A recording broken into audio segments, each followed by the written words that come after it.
আমার নবী বলছেন, বেটি রে বেটি তুমি কেন কাঁদছো রে মা?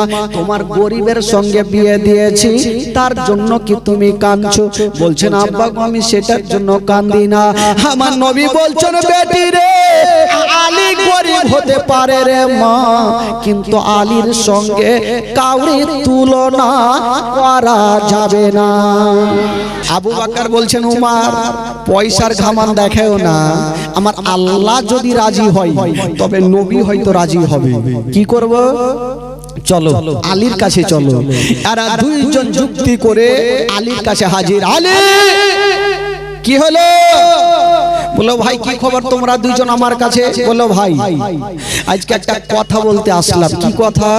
বলো নবীর বেটি ফাতেমা আজকে 16 বছরের হয়ে গেছে, যুবতী হয়ে গেছে।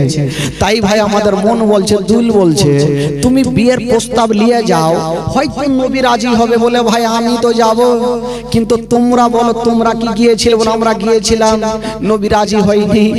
বলছো ভাই রে যা বলেছো আর বলিও না, তোমাদের গাড়ি আছে, বাড়ি আছে, টাকা পয়সা সব আছে, যদি তোমাদের সঙ্গে নবী বিয়েতে রাজি না হয় তো আমার সঙ্গে কেমন করে রাজি হবে? আমি তো একজন নবীর বাড়ির চাকর, তোমার সঙ্গে রাজি হইল না, আমার সঙ্গে কি করে রাজি হবে? এরা দুইজন বলছে, আলী আমাদের মন বলছে ভাই তুমি একবার যাও না, হয়তো নবী রাজি হইতে পারে। আলী যাবে না, আর ইয়ারা দুইজন আলীর হাত খানা ছাড়ে না। ভাই তোমাকে যাইতে হবে। আলী বলছে আমি যাব না, যেহেতু আমি নবীর বাড়ির চাকর আর বাদশার বেটির সঙ্গে বিয়ের প্রস্তাব নিয়ে যাব, এই জীবনে রাজি হবে। আর ইয়ারা দুইজন আলীর হাত ছাড়ে না, চলো না ভাই যাইতে হবে। আলী বলছে দেখো ভাই যখন তোমরা বলছো আমি বিয়ের প্রস্তাব নিয়ে যাব ঠিক, কিন্তু বিয়ের কথা আমি বলবো না। এরা দুইজন বলছে এটা কেমন কথা? বিয়ে করবে তুমি তো বলবে কেটা? বলছেন না লিয়ে যাচ্ছ তোমরা, তোমরাকেই বলতে হবে। এরা দুইজন আলোচনা করছে, একে লিয়ে তো চল, লিয়ে যা ফাঁসিয়ে দিব। কিছু লোক থাকে না যখন মারপিট লাগবে না লাগার আগে কিছু লোক মায়ের পিঠ যখন লাগলো উড়ে গেছে বাড়ি, এরা লাগছে মারপিট। এরা দুইজন বলছে একে লিয়ে তো চল, যা বল নবীর দরবারে গিয়ে বলবো, আমরা বলবো না, আলীকে বলতে হবে। আলী কিন্তু বলছে দেখো ভাই ফাইসালা করে যাচ্ছ, ওইখানে আহু করবে না, ওখানে বলতে হবে। এরা দুজন বলছে চিন্তা নাই চলো তো দেখি।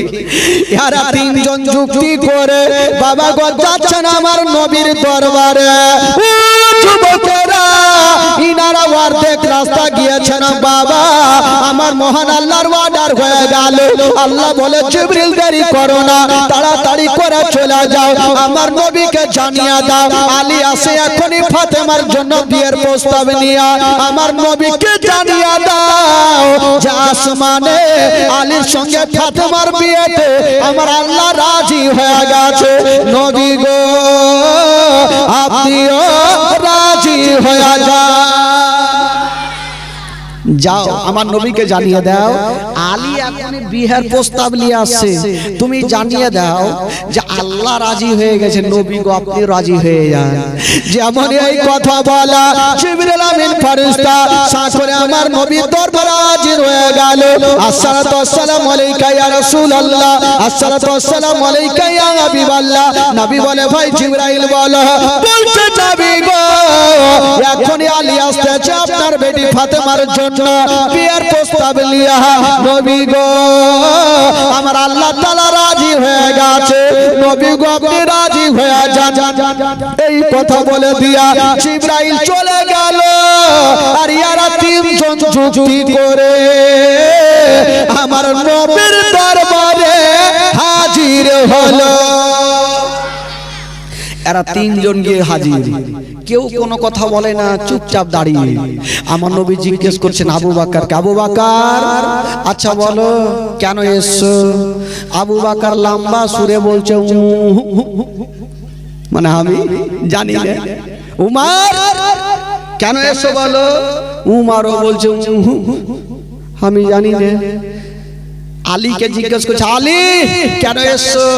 আলী হুড়া আমার আবু বকর ফাইসালা করে এসো বাড়ি থেকে, বিয়ের কথা আমি বলবো না, বলো উমার বলছে আমি বলবো না। আবু বকর তুমি বলবো না, আমিও বলবো না।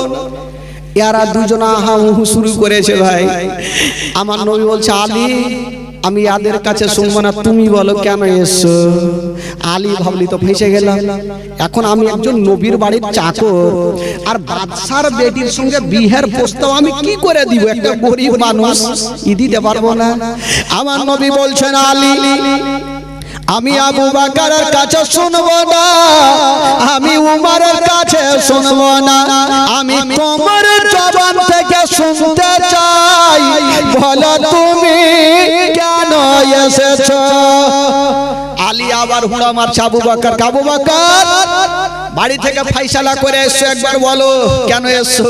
আবু বকর মুখটা ঘুরিয়ে বসে আছে, উমরও মুখটা ঘুরিয়ে বসে আছে। আমার নবী বলছে আলী আমি এদের আহা উহু শুনবো না, আমি তোমার জবান থেকে শুনতে চাই, তুমি কেন এসছো। আলী বলল ফেঁসে গেলাম, ই তো বলতে হবে, না বলে উপায় নেই। নবী জিজ্ঞেস করেছে, আলী বলছেন ইয়া রাসূলুল্লাহ ইয়া হাবিবাল্লাহ নবী গো আমি আপনার কাছে এসেছি। আচ্ছা এসছো তো দেখছি, কিসের জন্য এসছো বলো। আবার বলছেন ইয়া রাসূলুল্লাহ আমি আপনার কাছে এসেছি বুকটা ফুটে কিন্তু মুখটা ফুটে না। আমার নবী বলছে আলী এসছো তো বটে, কিসের জন্য বলো। আবার বলছে আপনার কাছে এসেছি। বলতে পারে না, ভয় করছে, বলবো কি করে, হয়তো রাজি হবে কি হবে না, না মুশকিল হয়ে যাবে। আলী বলল, আমার নবী বলছে আলী তাড়াতাড়ি বলো কেন এসছো। আচ্ছা বলেন তো ভাই, আলী যে আমার নবীর দরবারে কেন এসছে আমার নবী জানে কি জানে না? জোরে বলুন, জানে কি জানে না? আমার নবী সব জানে, তাও আলীর জবান থেকে শুনবে তার জন্য বারবার জিজ্ঞেস করছেন আলী বলো কেন এসছো। আলী বলছেন ইয়া রাসূলুল্লাহ আমি আপনার কাছে এসেছি। বলল কেন। আলী বলার আগে পিছনে ঘুরে দেখছে কোন গুলখি আছে কিনা। গুলখি বুঝলেন? গুলখি কি বলে আপনাদের? হাল্লি, গাল্লি, গাল্লি। ঘুরে দেখছে কোন গাল্লি আছে কিনা। যদি নবী রেখে যেত গাল্লিটা ভেঙে যাবে, বলতে হবে যা হবে দেখা যাবে। আলী দেখছে গাল্লি তো বহুত আছে, যদি নবী রেগে যায় গাল্লিটা ভেঙে যাবে। এবার আলী শক্ত করে দাঁড়িয়ে আছে। বাবা গো, আলী বলছেন ইয়া রাসূলুল্লাহ আমি আপনার কাছে এসেছি আপনার ছোট বেটি ফাতেমার বিয়ের প্রস্তাব লিয়া। যেমনই কথা বলা আমার নবী বলছেন আলী আমি এই বিয়েতে রাজি হয়ে গেলাম। জোরে বলুন, আলী আমি এই বিয়েতে রাজি হয়ে গেলাম। আলী বাড়কা করে নিঃশ্বাস নিয়েছে, জান তো বাঁচলো, তার মানে নবী রাজি। তো আমার নবী জিজ্ঞেস করছেন আবু বকর এবার মুখটা ঘুরেছে। আলী বলছে আর মুখ ঘুরিয়ে লাভ আছে, এতক্ষণ আহা উহু করেছিলে, এবার নবী রাজি। আবু বকর বলছে আলী আমরা জানতাম আমাদের সঙ্গে নাকচ করতে পারে কিন্তু তোমার সঙ্গে কখনো নাকচ করবে না। বাবা গো, এবার আলীর যে নবী কি বলেন নবীর বেটি ফাতেমার সঙ্গে বিয়ে হবে, তোমার নবী জিজ্ঞেস করছেন আচ্ছা বলো আলী আমি যে তোমার সঙ্গে আমার বেটি ফাতেমার বিয়ে দিব তোমার কাছে কি আছে বলো। আলী বলছেন ইয়া রাসূলুল্লাহ ইয়া হাবিবাল্লাহ নবী গো আমার কাছে এমন একটা জিনিস আছে কাউরি কাছে পাওয়া যাবে না। আমার নবী বলছে আলী আছে কি বলো, কি আছে তোমার কাছে? বলছেন ইয়া রাসূলুল্লাহ আমার কাছে দয়ার নবী মুস্তাফা আছে, আমার কাছে মা আমিনার কলেজা টুকরা আছে, আমার কাছে আব্দুল্লাহর নয়ন তারা আছে। আমার নবী বলছে আলী আমি তো আছি, তোমার কাছে আর কিছু আছে? আলী বলছেন ইয়া রাসূলুল্লাহ যার কাছে নবী আছে গো তার জন্য জান্নাত জাহান্নামের দরকার পড়বে না। যে নবীকে পেয়ে গেল সে আল্লাহকে পেয়ে গেল। তো যার দিলে নবীর প্রেম ভালোবাসা আছে তো তার জন্য জান্নাত জাহান্নামের কোনো দরকার নাই। আমার নবী বলছে আলী, আচ্ছা আমি তো আছি, আর তোমার কাছে কিছু আছে? আলী বলছেন ইয়া রাসূলুল্লাহ, ইয়া হাবিবাল্লাহ, নবী গো, আমি এত গরিব, আমার কাছে বিক্রি করার কিছুই নাই। তবে ইয়া রাসূলুল্লাহ, আমার কাছে একটা লোহার পোশাক আছে, যে পোশাকটা পরিধান করে আমি যুদ্ধের ময়দানে যুদ্ধ করে। আমার নবী বলছেন আলী, ওই পোশাকটা তুমি বিক্রি করে চলে আসো।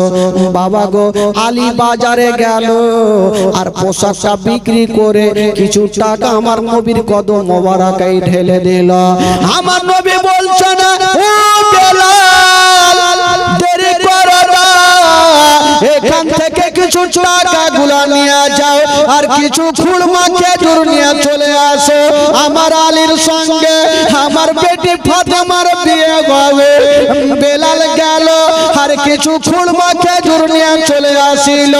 আমার নবী ডাক দিচ্ছেন, বেটি রে, ওরে বেটি ফাতেমা, একটু আমার কাছে চলে আসো রে মা।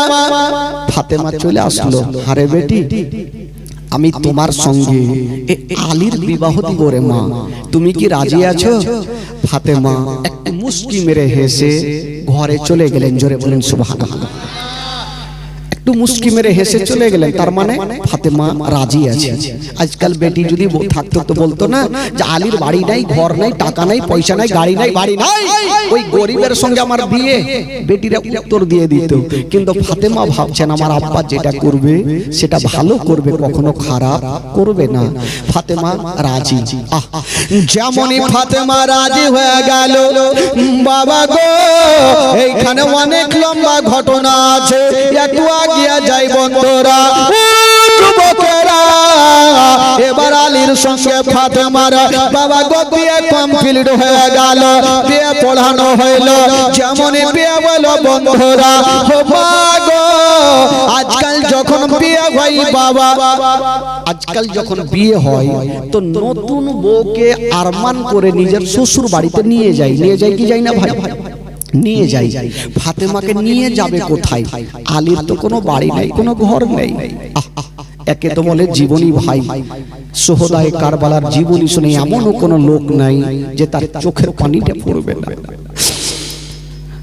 আলী একটা ঘরের কোণাতে বসে বসে কাঁদছেন, আল্লাহ, আজকে নবীর বেটি ফাতেমার সঙ্গে আমার বিয়ে হইল। আল্লাহ, এই বাচ্চারা, কে কথা বলবি না বাবা, চুপচাপ থাকো। আজকে নবীর বেটি ফাতেমার সঙ্গে আমার বিয়ে হইল। আল্লাহ গো, আমার বাড়ি নেই, ঘর নেই, আমি ফাতেমাকে কোথায় নিয়ে যাব? যেই ফাতেমা হইল জান্নাতি নারীদের সরদারিনী মা গো, ওই ফাতেমার হাতে হবে জান্নাতি চাবি। ওই ফাতেমা একদিকে কান্দে আর শেরে খোদা আলী একদিকে ঘরের কোণাতে কান্দে। আলী কেন কাঁদছেন? আল্লাহ, আমি এত গরিব, নবীর বেটি ফাতেমার সঙ্গে আমার বিয়ে, আমার বাড়ি নেই, ঘর নেই, আমি ফাতেমাকে কোথায় নিয়ে যাব গো আল্লাহ? হায়রে আলী কান্দে, হাত তুলে দোয়া করছেন, আল্লাহ, আমি কেমন করে নবীর সামনে দাঁড়াবো? আমি যেতে পারবো না, আমি ফাতেমাকে কোথায় নিয়ে যাব? আমার বাড়ি নাই, ঘর নাই। হায়রে আলী কান্দে। অত ইজ্জত মানতাসা, অত জিল্ল মানতাসা। ইজ্জতের মালিক আল্লাহ, জিল্লতের মালিক আল্লাহ। একটা খোদার বান্দা এসে আমার নবীকে বলছেন, ইয়া রাসূলুল্লাহ, নবী গো, আল্লাহ আমাকে কয়েকখানা ঘর দিয়েছে, আপনার জামাইয়ের কোনো ঘর নাই। ইয়া রাসূলুল্লাহ, আমার একটা ঘর আপনার জামাই বেটির জন্য আমি রেখে দিলাম, যতদিন থাকবে তাতে কোনো ভাড়া লাগবে না। আমার নবী ডাক দিয়েছেন, আলী, আলী তুমি চলে আসো। আলী নবীর সামনে আসাটা চোখ দিয়া পানি। আলী কাঁদতে কাঁদতে লাব্বাইক ইয়া রাসূলুল্লাহ বলে চলে আসিল। বলছেন, আলী রে, আচ্ছা বলো ফাতেমাকে তুমি কোথায় নিয়ে যাবে? আলী ডুগরে ডুগরে কাঁদছেন, ইয়া রাসূলুল্লাহ, আমি ফাতেমার সঙ্গে আমার বিয়ে, আমি ফাতেমাকে নিয়ে যাব, তাতে আমার কোনো ঘর নেই, কোনো বাড়ি নেই। আমার নবী বলছে আলী রে চিন্তা করো না, যাও যাও, এই যে একজন লোক আছে উনার একটা ঘর আছে, ফাতেমাকে নিয়ে যাও। বাবা গো, আলীর রাস্তা ক্লিয়ার হয়ে গেল, আলী ফাতেমাকে নিয়ে যাবে। তবে যুবক বন্ধুরা, আজকাল যখন কোনো বোনের বিয়ে হয়, কোনো বেটির বিয়ে হয়, শ্বশুর বাড়িতে যাওয়ার আগে মার বুকখানে ডুগরে ডুগরে কান্দে, বাপের বুকে ডুগরে ডুগরে কান্দে।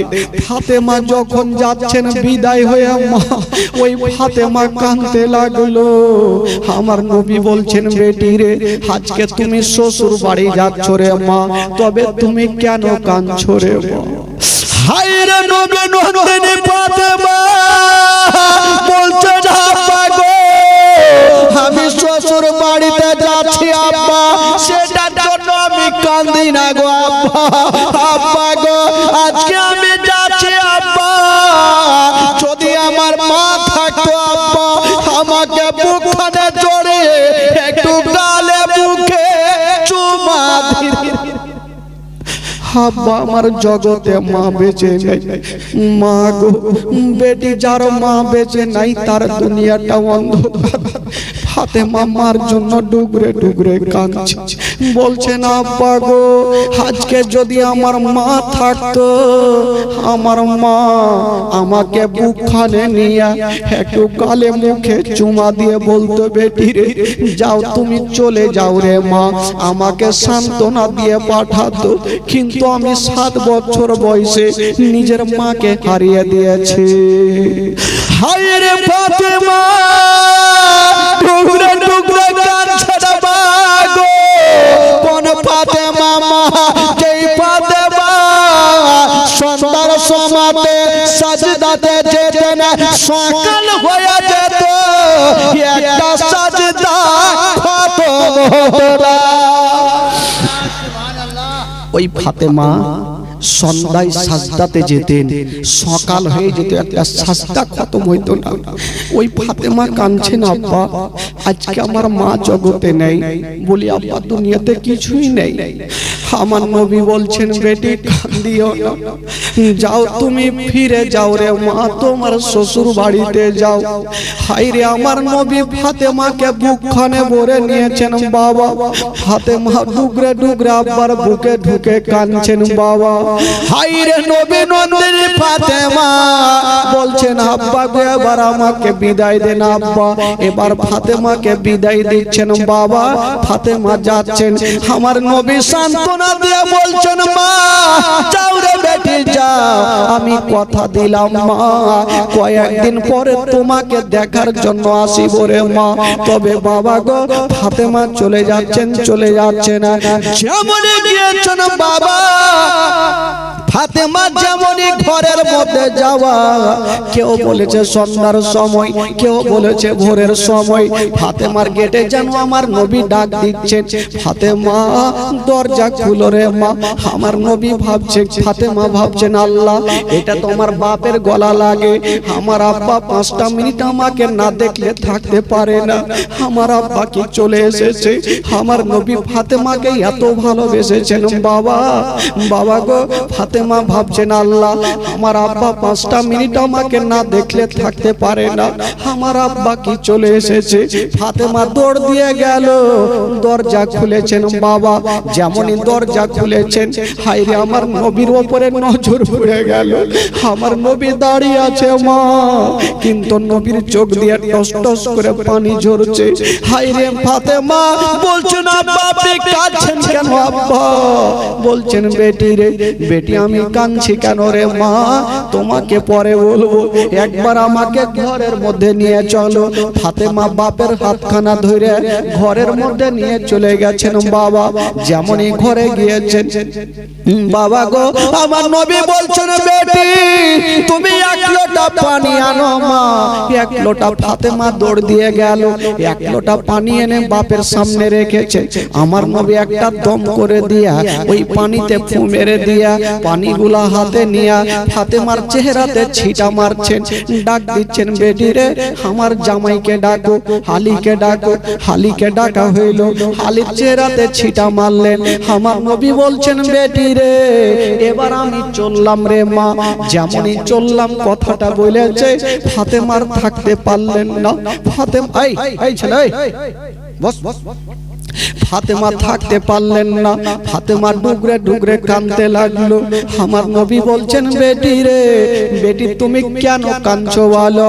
ফাতেমা বলছেন, আব্বা আজকে আপনি এসেছেন আর চলে যাচ্ছেন আব্বা, এই যাওয়াকে কেন্দ্র করে আমি চোখের পানি ধরে রাখতে পারি না।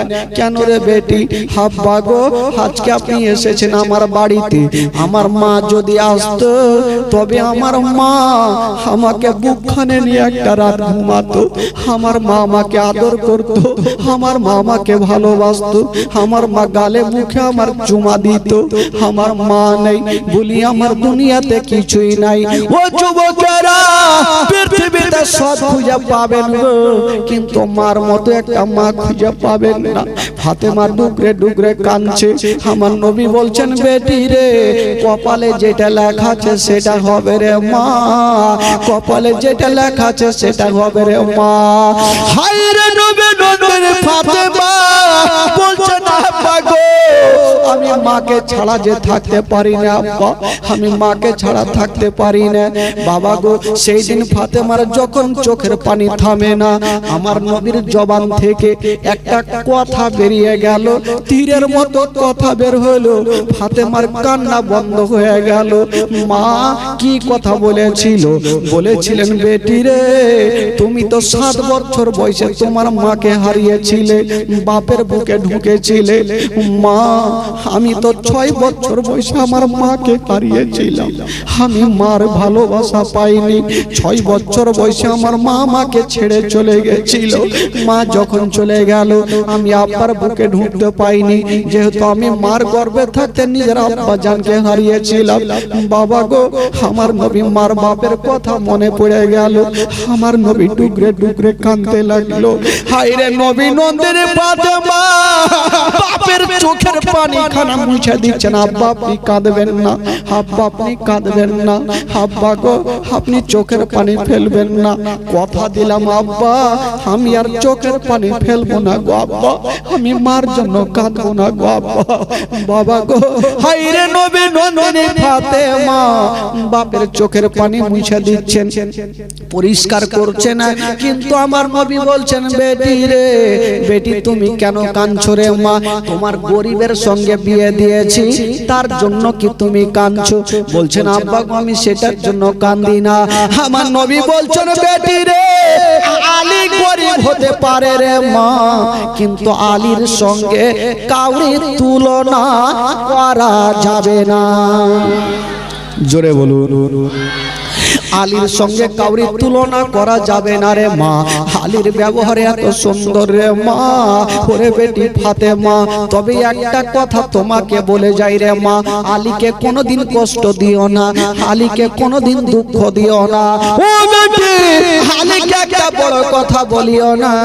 আলীকে ডাক দিল, আলী চলে আসিল, বলছে, আলী রে এই যে ফাতেমাকে রেখে গেলাম, ফাতেমাকে কষ্ট দিও না। তবে ফাতেমার হাত ধরে আমার নবী বলছে, বেটি রে এ আলীকে তুমি গরিব মনে করিও না। মা রে এমনই একজন তোমার সঙ্গে বিয়ে দিয়েছি একটা ছেলে রে মা, ওই আলীকে আমার আল্লাহ পর্যন্ত ভালোবাসে। বেটি রে এবার ফাতেমাকে সান্ত্বনা দিয়া আমার নবী বেরিয়ে যাচ্ছেন। ফাতেমা দূর থেকে আমার নবীকে দেখছেন। বাবা হায় রে আমার নবী পাক বেরিয়ে গেলেন ফাতেমাকে রেখে। যখনই বেরিয়ে গেলেন বাবা আলীর সঙ্গে ফাতেমার ঘর সংসার হইল। যেমনই ঘর সংসার হইল গো বাবা গো, ঘর সংসার হতে নাই, 3টা হলো বেটা আর 3টা হলো বেটি। জোরে বলুন, আরো জোরে। 3টা হলো বেটা, 3টা হলো বেটি। টোটাল কয়টা হইল? কয়টা হইল? 6টা। বেটিগুলার নাম কি? জাইনাব উম্মে কুলসুম আর রোকাইয়া, আর বেটা গুলার নাম হলো ইমাম হাসান আর ইমাম হোসেন আর ইমাম মুহসিন, টোটাল 6টা। তবে বাচ্চা কালে রোকাইয়া আর ইমামে মুহসিন ইনারা দুজন ইন্তিকাল করলেন। থাকলো কয়টা? 6টার মধ্যে 2টা বাদ হলো, থাকলো কয়টা? 4টা। বেটাদের মধ্যে থাকলো ইমাম হাসান, ইমাম হোসাইন, আর বেটিদের মধ্যে থাকলো জাইনাব আর উম্মে কুলসুম। এই যে এখান থেকে নিয়ে জীবনীটা শুরু হলো বেরাদার। বাবা গো, এই যে এতক্ষণ জীবনী শুরু হলো, এতক্ষণ তো গোড়াটা তুলছিলাম, জীবনী এবার শুরু হইলো। এই 4 জনকে নিয়ে ইমাম হাসান হোসেনের জীবনী একদিকে কাটলো, আর নবীর জীবনী একদিকে কাটলো। তো নবীর জীবনীটা আলাদা দিকে চলে যাক, এখানে হচ্ছে ইমাম হাসান হোসেনের জীবনী, সেই দিকে বাবা চলে আসুন। ইমাম হাসান হোসেন আস্তে আস্তে বড় হতে লাগলো, কথা বলতে লাগলো। এই খালাই চুপ না গে, বাত নাই বলেগি। ইমামে হাসান ইমামে হোসেন রাদিয়াল্লাহু তাআলা আনহু বড় হতে লাগলো, দিন যায় সময় কাটে, কথা বলতে লাগলো।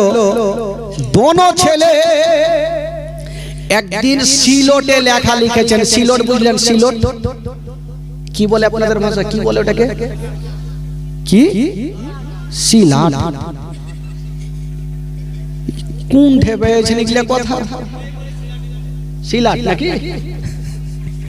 বাপের কালে শুনিনি সিলাট।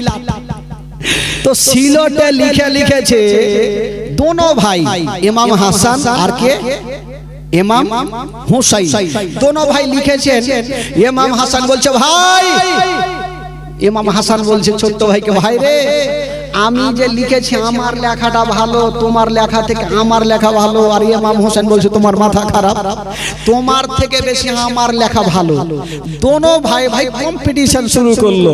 ইমাম হাসান বলছে আমার লেখা ভালো, আর ইমাম হোসেন বলছে আমার লেখা ভালো।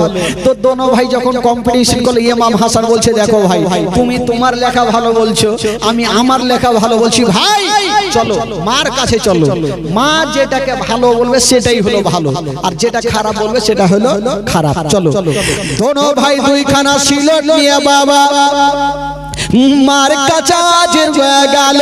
সিলট দুইখানা রেখে দিয়েছেন, বলছেন মা গো, ও গো জননী মা, এই যে আমরা দুইখানা সিলট রেখেছি মা, একটু বলে দেন গো মা, কার লেখা ভালো?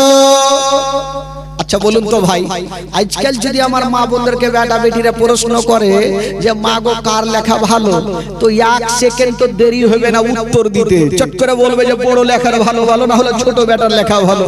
কিন্তু ফাতেমা তু জাহরাকে প্রশ্ন করেছে মা কার লেখা ভালো একটু বলে দেন।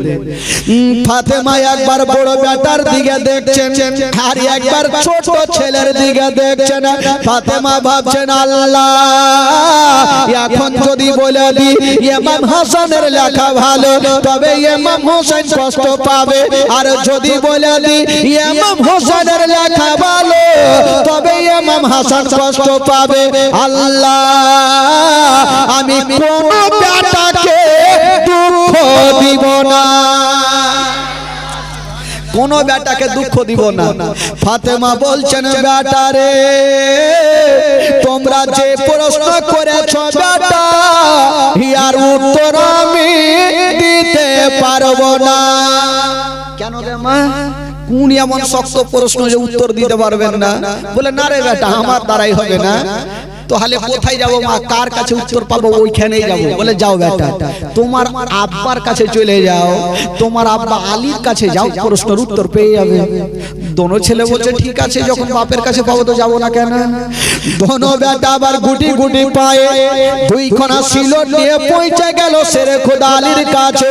কে বলছো না আব্বা গো, আব্বা গো এই যে দুইখানা সিলট আব্বা, বলে দিন আব্বা কোনটা লেখা ভালো।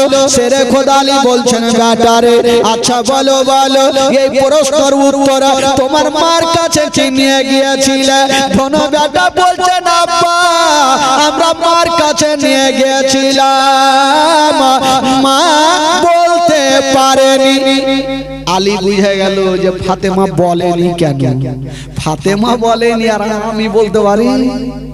আলী দেখছে বড় বেটার দিকে, যদি বলে দি বড় বেটার লেখা ভালো ছোট্ট বেটা কষ্ট পাবে, আর যদি বলি ছোট্ট বেটার লেখা ভালো তো বড় বেটা কষ্ট পাবে, না আমি কোন বেটাকে দুঃখ দিব না। জোরে বলেন সুবহানাল্লাহ।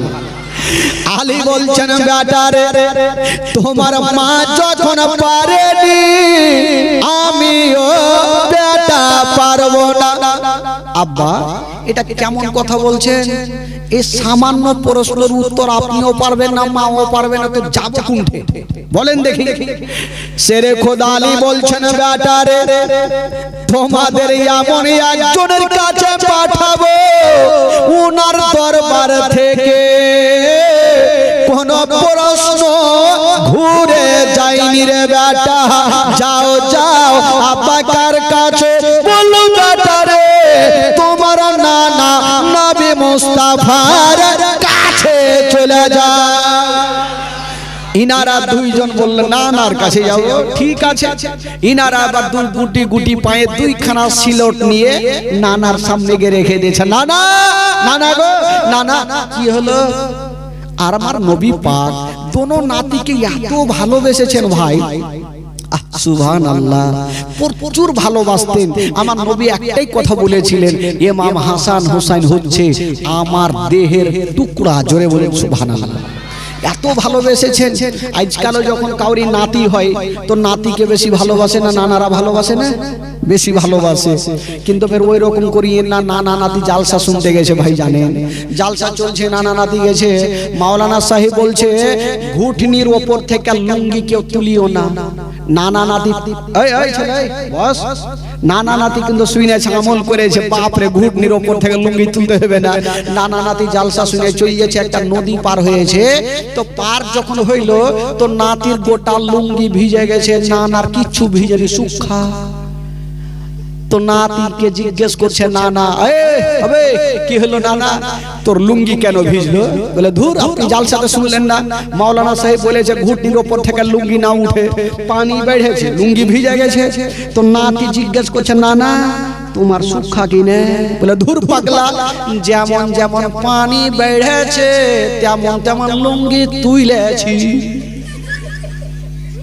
দেখেন বলছে না না মাওলানা সাহেব বললো যে ঘুটির ওপর থেকে লুঙ্গি না উঠে তুই লেখে না। বলে ধুর পাগলা, এতদিন জালসা শুনে চুল দাড়ি পাইকা গেল, যেটা শুনেছি ওইটা লুঙ্গি ঝেড়ে চলে এসেছি বাড়ি। এই তো অবস্থা ভাই, শুনবেন কিন্তু লুঙ্গি ঝেড়ে বাড়ি যাবেন না, আমল করে বাড়ি যাবেন। জোরে বলুন সুবহানাল্লাহ। বেরাদার বন্ধুগণ, আচ্ছা বলুন তো এই প্রশ্নের উত্তর আমার নবী দিতে পারবে কি পারবে না? একটু জোরে বলুন। আমার নবীর দরবার থেকে কোন প্রশ্নের উত্তর, এমন কোন উত্তর নেই যে আমার নবীর দরবারে নেই। দোনো নাতি গিয়ে বলছে নানা গো নানা কি হলো নাতি? নানা এই যে দুইখানা সিলট রাখলাম নানা একটু বলে দেন কোনটা লেখা ভালো? এটা আমার লেখা আর এটা হলো আমার ছোট্ট ভাইয়ের লেখা, হুসাইনের লেখা। আরে তোরা কি তোর মার কাছে গিয়েছিলে? নানা গিয়েছিলাম, মাও পারেনি আর আব্বাও পারেনি, তার জন্য তো আসলাম আপনার কাছে। দুইখানা সিলট নিচে। আমার নবী বলছেন এখন আমি বলবো তো বলবো কোনটা? কার লেখা ভালো বলো? ছোট নাতির লেখা যদি ভালো বইলা দি তবে বড় নাতি কষ্ট পাবে, আর বড় নাতির ভালো বলি ছোট নাতি কষ্ট পাবে। আল্লাহ আমি কোন নাতিকে কষ্ট দিব না, আমি কোন নাতিকে কষ্ট দিব না। তো আমার নবী একটু মাথাটা নিচা করে আছে, উত্তরটা তো দিতে হবে, মাথা নিচা করে আছে। আমার আল্লাহ বলছেন, আমার আল্লাহ বলছেন জিবরাইল দেরি করো না, তাড়াতাড়ি করে যাও। আল্লাহ গো কোথায় যাব? বললো যাও তুমি তিনটা গুলি নিয়ে নাও আর আমার নবীকে দিয়া দাও। আমার নবীকে বলবে দুইখানা সিলট নিচে রেখে দিবে আর তিনটা গুলি ওপরে চালাবে, যার সিলটে দুটা পড়বে তার লেখা ভালো, আর যার সিলটে একটা পড়বে তার লেখা ভালো নাই। চলে গেল আমার নবীকে দুটা গুলি দিলেন ইয়া রাসূলুল্লাহ আপনি চিন্তা করবেন না আপনার দোনো নাতিকে বলে দেন এই যে তিনটা গুলি চালাবো যার সিলটে দুটা পড়বে তার লেখা ভালো যার সিলটে একটা পড়বে তার লেখা ভালো নাই এই কথা বলে জিবরাইল চলে গেলেন আমার নবী তিনটা গুলি নিয়ে সিলট দুইখানা রেখেছেন আর বলছেন এই নাতিরা বলে কি হলো নানা উত্তর কি চলে এসে বলে আসবে আচ্ছা বলো আমার হাতে কয়টা গুলি বলে তিনটা বলে নাতি শুনো আমি তিনটা গুলি উপরে চালাবো যার সিলটে দুটা আসবে তার লেখা ভালো যার সিলটে একটা আসবে তার লেখা ভালো নেই ইমাম হোসেন বলছে আমি জানি আমার সিলটে দুটা আসবে আর ইমাম হাসান বলছে ভাই তোমার মাথা খারাপ আমার সিলটে দুটা আসবে না না আপনি চালান আমার নবী পাক বাবা গো তিনটা গুলি উপরে চালিয়ে দিয়েছেন বাবা যেমন চালিয়েছেন মা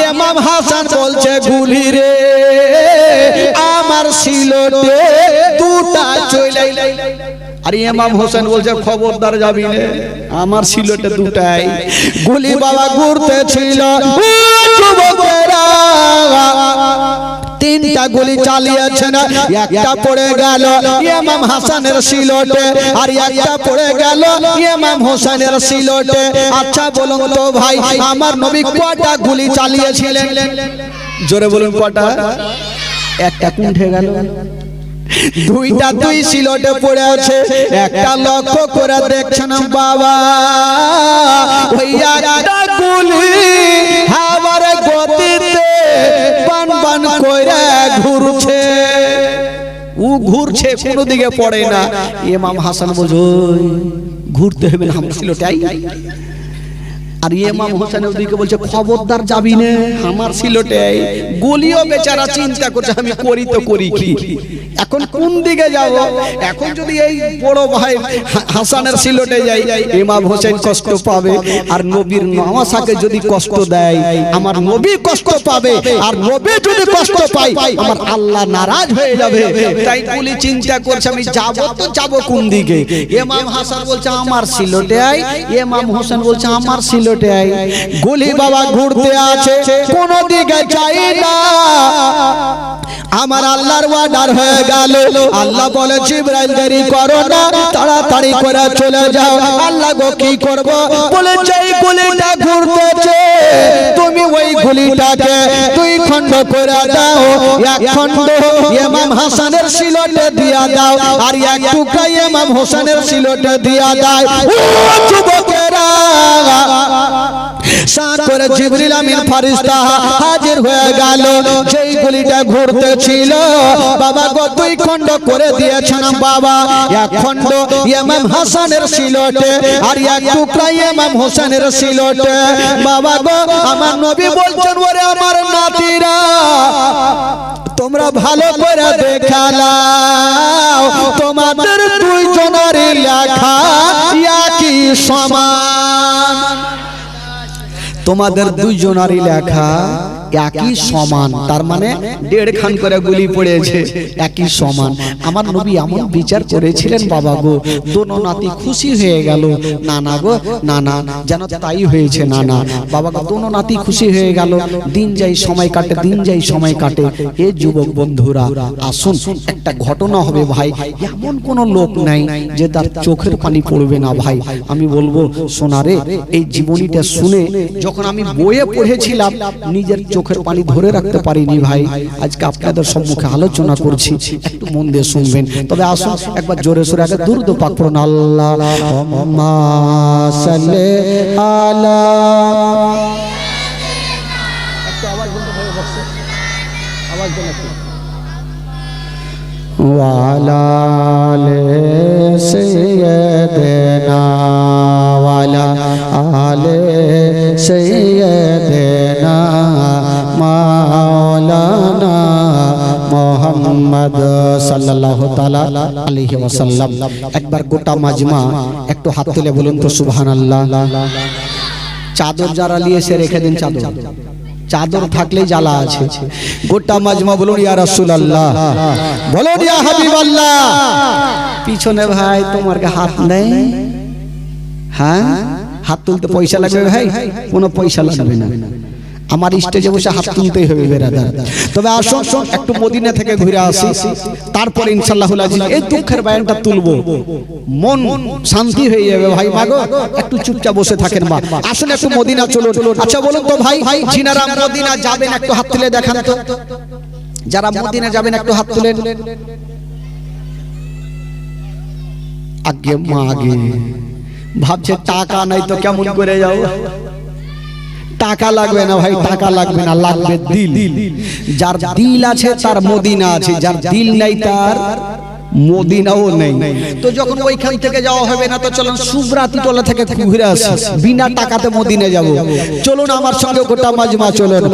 আমার ভালো লাগে না আমি যাব মদিনা, আমার ভালো লাগে না আমি